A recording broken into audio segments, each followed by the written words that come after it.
सोनाक्षी, तुम जितनी जल्दी बयान दोगी हम उतनी जल्दी अटैकर्स को पकड़ पाएंगे। सोनाक्षी बचपन से ऐसी है, जब भी कुछ बुरा हो जाता है कई दिनों तक चुपचाप रहती है।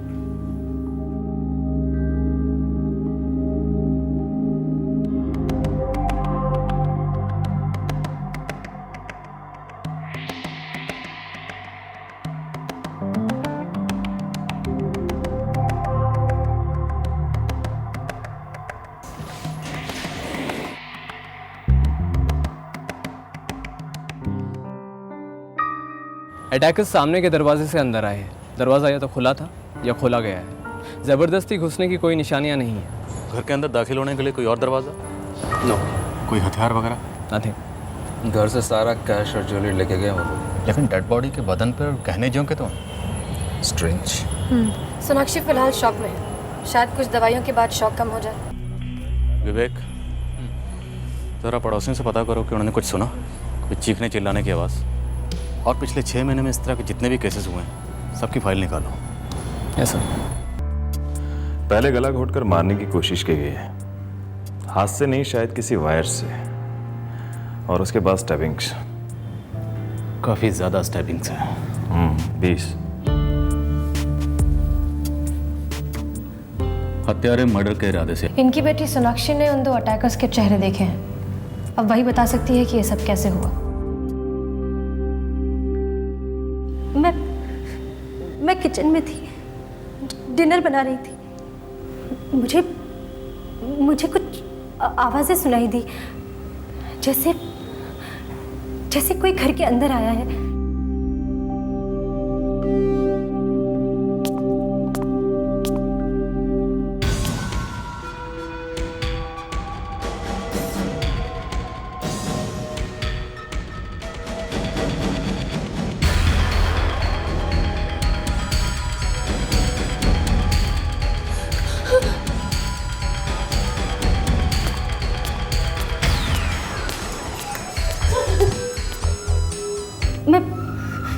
मैं बहुत डर गई थी ऑफिसर। आपके घर का दरवाज़ा हमेशा खुला रहता?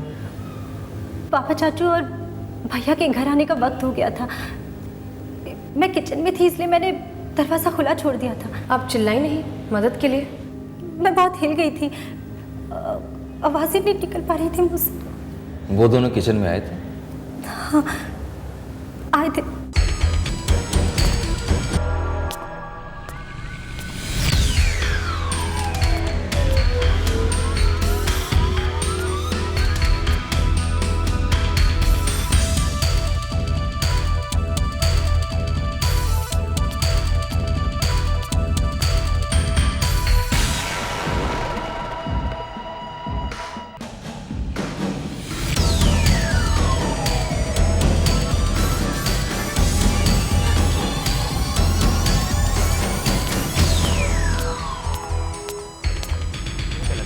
झूठ बोल रही हो?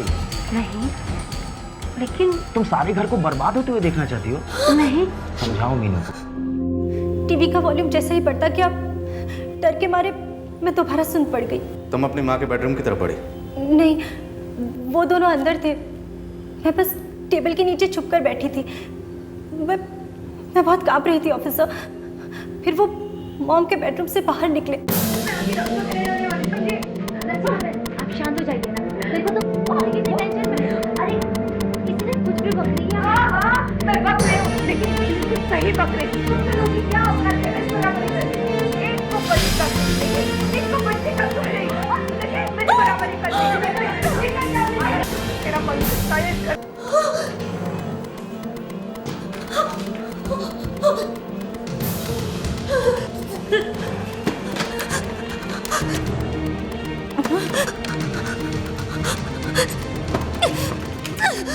मैंने पापा और भैया को फ़ोन करने की बहुत कोशिश की, पर कंटिन्यूसली उनका फ़ोन एंगेज आ रहा था। फिर मैंने चाचू को फ़ोन किया।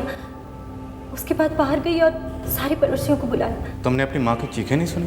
टीवी का वॉल्यूम इतना लाउड था कि मुझे कुछ सुनाई नहीं दिया। आप टेबल के नीचे कितनी देर तक छुप के बैठी हुई थी? याद नहीं, पर ऐसा लग रहा था जैसे मैं वहाँ घंटों से बैठी हुई हूँ। सोनाक्षी, तुम हमारे स्केच आर्टिस्ट को उन अटैकर्स के चेहरे डिस्क्राइब कर सकती हो? नहीं, मैं उनका चेहरा देख ही नहीं पाई। टेबल के नीचे से सिर्फ उनके पैर नजर आ रहे थे। जब वो अटैकर्स बाहर गए तो आपने बाहर से किसी गाड़ी की स्टार्ट होने की आवाज़ सुनी, किसी बाइक की या कार की? नहीं, मेरा अटेंशन ही नहीं था। मैं कंप्लीटली ब्लैंक हो गई थी ऑफिसर। ठीक है सोनाक्षी, अगर ज़रूरत पड़ी तो आपको एक बार फिर से यहाँ आना पड़ेगा, प्लीज़। Sure sir.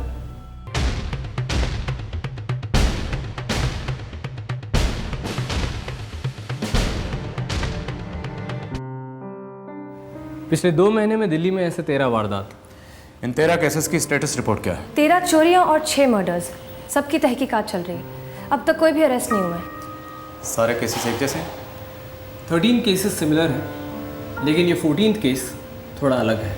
बाकी के 13 केसेस के अंदर गैंग घर के दरवाजे और खिड़कियां तोड़ के घर में घुसे थे। इस केस में घर का दरवाज़ा खुला था। पहले के 13 केसेस में 6 चश्मदीद गवाह थे, सारे मार डाले गए थे। लेकिन इस केस में एक गवाह बच निकली, सोनाक्षी कपूर। क्यों बच निकली? शायद उन्होंने उसे नोटिस ही नहीं किया, वो छुपी हुई थी। कैसा हो?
दोनों अटैकर्स पूरा घर लूट कर निकल जाते हैं।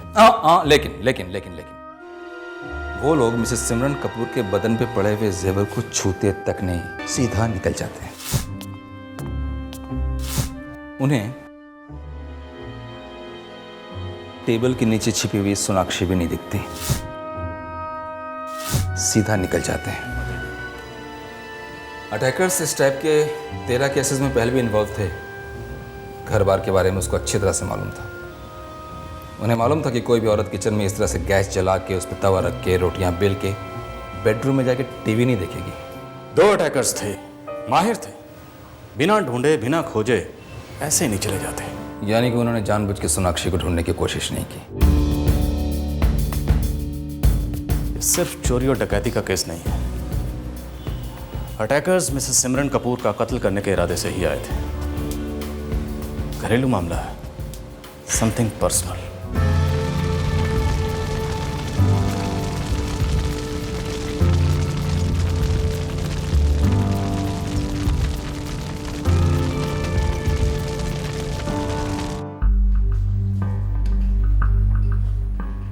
आप पति पत्नी के बीच झगड़े तो होते होंगे? किस शादी में नहीं होते, हमारे भी होते थे। सिमरन को डिसिप्लिन बहुत पसंद थी। हर काम टाइम पे होना चाहिए, सही तरीके से होना चाहिए, सही वक्त पे खाना, घर से निकलना, घर लौटना, पूजा पाठ, भजन कीर्तन। आप समझते हैं ना? आपके छोटे भाई आशीष कपूर आपके साथ में रहते हैं? Oh no no no no, उसका और सिमरन का बहुत अच्छा रिलेशन था। तुम्हारी माँ बहुत मजबूत किस्म की औरत थी। ये मत करो, वो मत करो, सब कुछ कंट्रोल करती थी। बुरा नहीं लगता था तुम्हें? कभी कभी, लेकिन फिर मैं उसे भुला देता था। और उनके पीठ पीछे कुछ ऐसा भी करते होगे जो उन्हें पसंद नहीं आता होगा? जी करता था, और वो सुना भी देती थी। बट थिंग इज दैट वो काफ़ी केयर करती थी।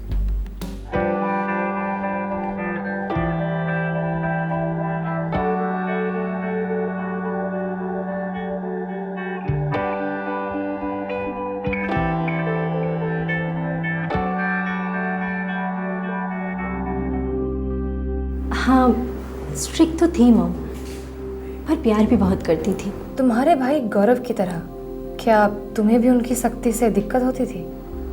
हाँ, कभी कभी हमारी सारी फैमिली को होती थी, मॉम खामोखा ट्राई का पहाड़ बना देती थी। और तुम्हारे बॉयफ्रेंड्स को लेकर कोई प्रॉब्लम? वैसे मेरा कोई बॉयफ्रेंड नहीं है, कुछ लड़के हैं जो मेरे फ्रेंड्स हैं, और मॉम को उनसे कोई ऐसी प्रॉब्लम नहीं थी। हाँ, घर आने जाने के टाइमिंग्स को लेकर मॉम खूब पर्टिकुलर थी, और मेरे कपड़ों को लेकर घर से बाहर जाना हो तो दुपट्टा लेकर जाओ, जीन्स पहननी हो तब भी दुपट्टा लो, it's compulsory. Imagine. That is really strict. Mom बहुत अच्छी थी, हम सबसे बहुत प्यार करती थी। बहुत सख्त औरत थी, चाहती थी हर काम उसके कायदे से हो। अगर मैं तुम्हारी प्रोफेशनल और पर्सनल लाइफ में नसीहतों की रनिंग कमेंट्री देता रहूं तो मैं आपसे कहूँगी कि सॉरी, लेकिन मुझे इसकी ज़रूरत नहीं। लेकिन इसके बावजूद मैं नसीहतें देनी बंद नहीं करता तो मैं आपको इग्नोर करती, आपसे कुछ भी डिस्कस नहीं करती, मेरे जो मन में आता वही करती। लेकिन फिर भी मैं तुम्हारे पीछे पड़ा रहता, तुम्हें डांटता, पूरे स्टाफ के सामने तुम्हें जलील करता। तो हर चीज़ की एक हद होती है, मैं नौकरी ही छोड़ देती, आपके रास्ते से हट जाती। इस केस में किसी ने खुद को रास्ते से हटने के बजाय मिसेस सिमरन कपूर को रास्ते से हटा दिया, और इतना तय है कि वो जो भी है मिसेस सिमरन कपूर से बहुत ज़्यादा नफरत करता है। लेकिन मिसेस कपूर एक हाउसवाइफ थी, बाहर किसी से ज़्यादा मिलती जुलती नहीं थी, इनफैक्ट अपना सारा वक्त फैमिली को देती थी। फैमिली में से किसी एक ने, दो ने, तीन ने या चारों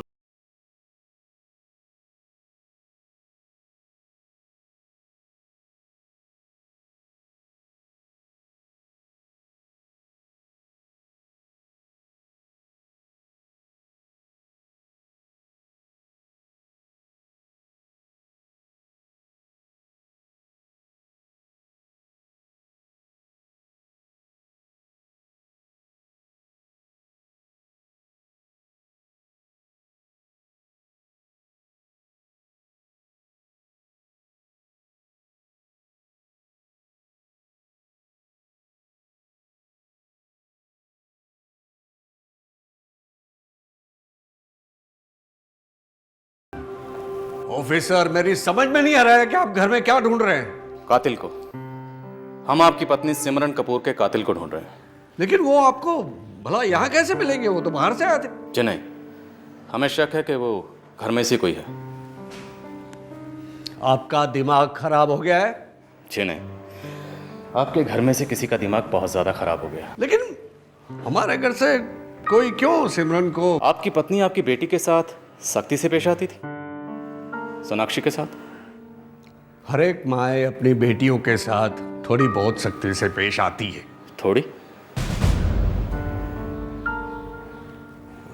शायद हद से थोड़ी ज्यादा। क्यों? फिक्र थी उसे। किस बात की?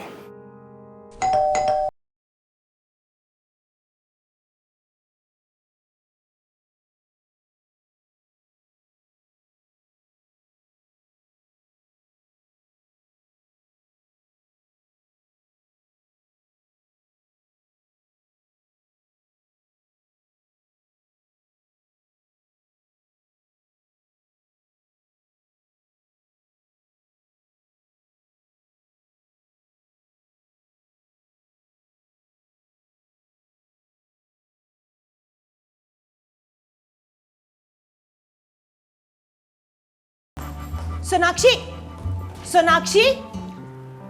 मेरी पत्नी सिमरन को सोनाक्षी का किसी ऐसे वैसे लड़के के साथ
ठीक है, वो प्ले स्कूल में मेरी कलीग है मीना, वो लड़का उसका ही भाई है। तुम भी उसे भाई मानती हो? Please shut up mom. Simran तुम चिंता मत करो, हमारी बेटी सोनाक्षी समझदार है। वो तो 8 साल पहले देख लिया था मैंने, कितनी समझदार है वो। गई थी स्कूल की पिकनिक के लिए और पाई गई कहाँ? बगल वाले बगीचे में एक मवाली लड़के के साथ में। वो अलग उम्र थी, मेरी बला अब बड़ी हो गई है, लेकिन मेरा यकीन सही गलत सब समझती है। इस तरह से दिल दुखाकर बच्चों से दुश्मनी मत बोल लो। वो मुझे अपना दुश्मन समझती है ना, मेरी बला से। लेकिन मेरा यकीन मानिए, हमारी बेटी को लगाम की नहीं, हथकड़ियों की जरूरत है।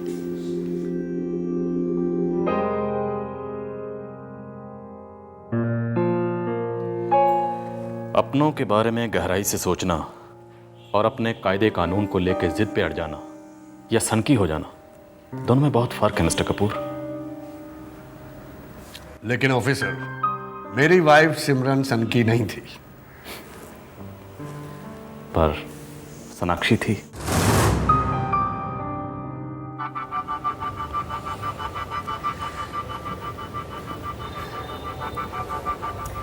पिछले 6 सालों में सोनाक्षी के 1 डजन से भी ज़्यादा बॉयफ्रेंड्स रह चुके हैं। किसी के भी साथ उसका रिश्ता 6 महीने से ज़्यादा नहीं टिका। 1 डजन से भी ज़्यादा बॉयफ्रेंड? इसका मतलब सोनाक्षी अपनी माँ को उसकी सख्ती के लिए सबक सिखाना चाहती थी। ये उसका अंदाज था बगावत करने का। उसका आखिरी बॉयफ्रेंड है बंटी क्वात्रा। सिमरन कपूर के कत्ल की रात सोनाक्षी ने बंटी को 9 फ़ोन कॉल्स किए थे। ये रहे उसके फ़ोन रिकॉर्ड्स। और बंटी क्वात्रा का फ़ोन पिछले 4 दिन का स्विच ऑफ है। शालीमार गार्डन में रहता है। इंजीनियरिंग स्टूडेंट है, सोनाक्षी के कलीग का छोटा भाई।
कहाँ है सोनाक्षी? मुझे नहीं पता। अगर आप लोगों में इतनी हिम्मत है ना, तो जाओ, जाकर पहले मेरे मॉम के कातिलों को पकड़ो। और मैं आप लोगों को चैलेंज करती हूं, आप लोग उन दोनों तक कभी नहीं पहुंच पाओगे, कभी नहीं। सोनाक्षी अपनी माँ से इतनी नफरत करती थी कि उसने अपनी माँ को जान से ही मरवा दिया। इतने आसानी से कबूल नहीं करेगी वो। 3rd degree? नो, ये एक साइकोटिक केस है। एक बार उसका बॉयफ्रेंड हमारे हाथ लग जाए तो वो तोते की तरह बोलेगा।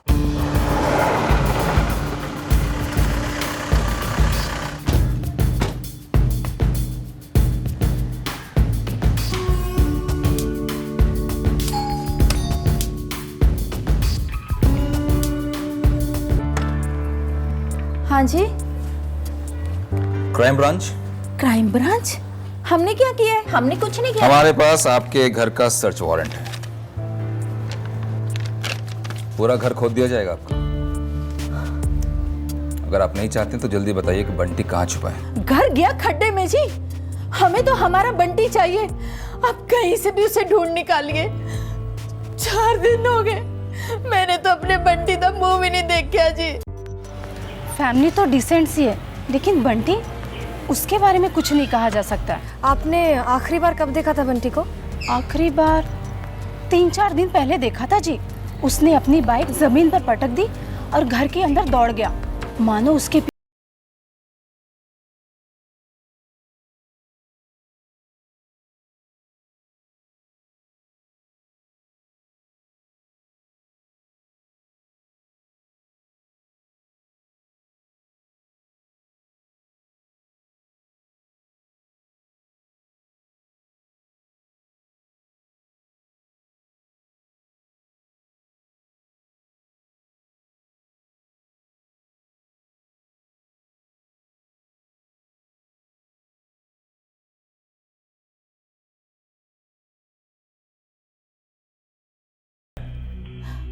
और आप लोगों को मालूम है खून की सज़ा फांसी होती है। अगर आप लोगों से बचाना चाहते हैं तो बता दीजिए बंटी कहाँ छुपा है।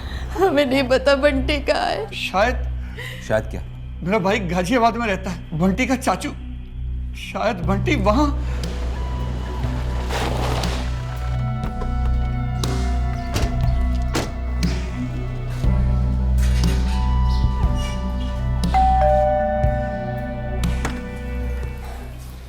कहिए। Crime branch. Crime branch? जी। बंटी घर पे? हाँ है। प्लीज बुलाइए। अरे बंटी, बंटी। आ रहा हूँ चाचू। हाँ चाचा जी। अरे ये क्राइम ब्रांच वाले तुम्हें ढूंढ क्यों रहे हैं? बाहर है सब।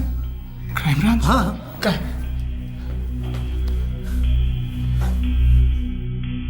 बंटी?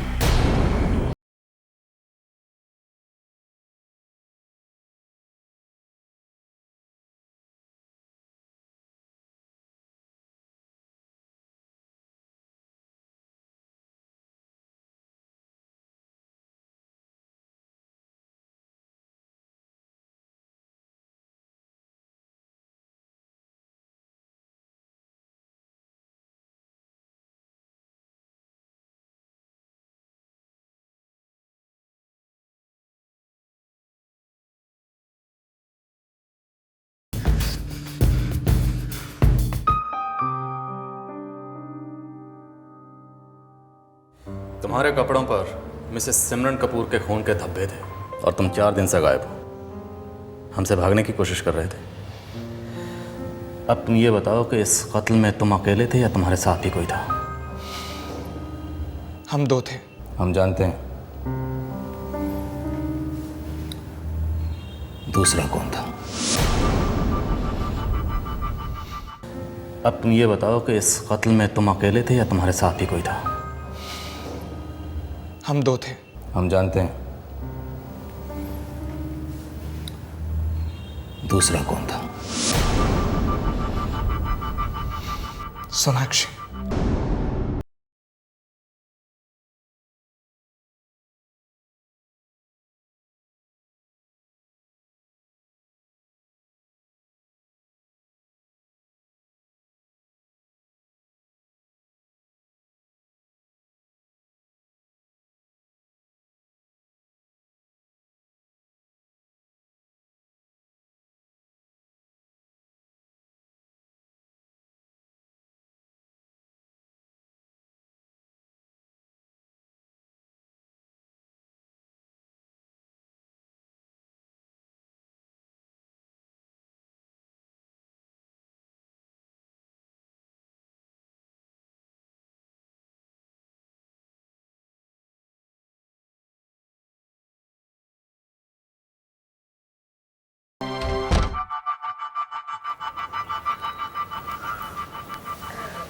हेलो बंटी, मॉम 8:30 बजे से पहले घर नहीं आएंगी। मैं 3-3.5 घंटे घर पर बिल्कुल अकेली हूँ और मूड में भी हूँ।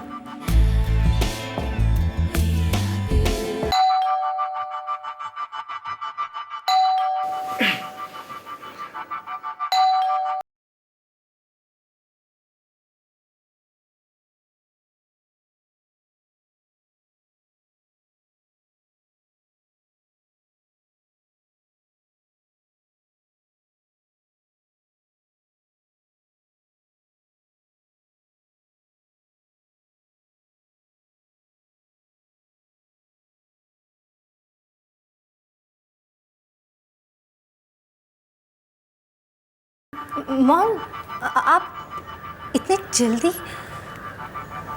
ये क्या पहन रखा है तुमने इस टाइम पर?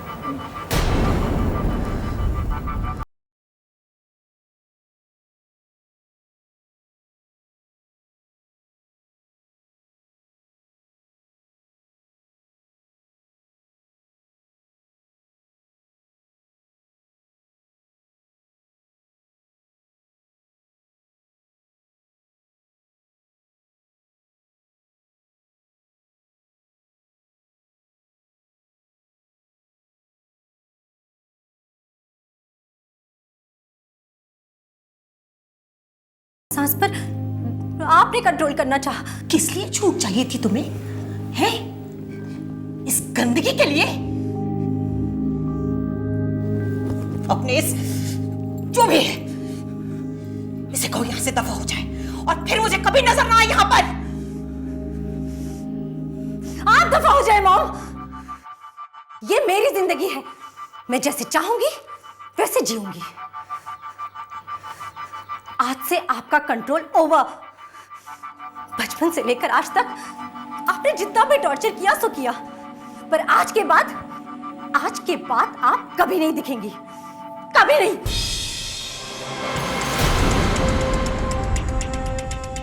मॉम मेरे हिसाब से मेंटल केस थी, कोई अजीब सी फ्रस्ट्रेशन थी उनकी लाइफ में। मुझे पता था वो इस बात का इतना बड़ा बतंगड़ बनाती, पापा और चाचू के सामने मुझे जलील करती और फिर एक कमरे में मुझे बंद कर देती हमेशा के लिए। मॉम उस टाइप की थी, यू नो। बंटी के कपड़े मिल गए, तुम्हारे कपड़े कहाँ हैं? और वो स्क्रू ड्राइवर, वायर्स कहाँ हैं सब? मैंने कहा था ना, आप लोग उन दोनों किलर्स को कभी नहीं पकड़ पाओगे।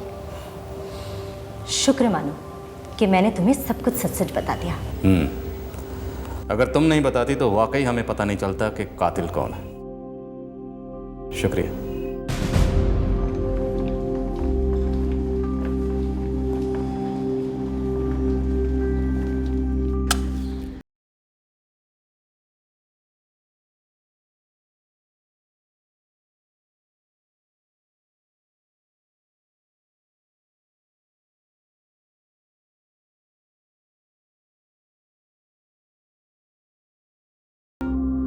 अपनों को लेकर गहराई से फिक्र करना या अपने कायदों को लेकर जिद पे अड़ जाना और सनकी हो जाना, दोनों में बहुत फर्क है।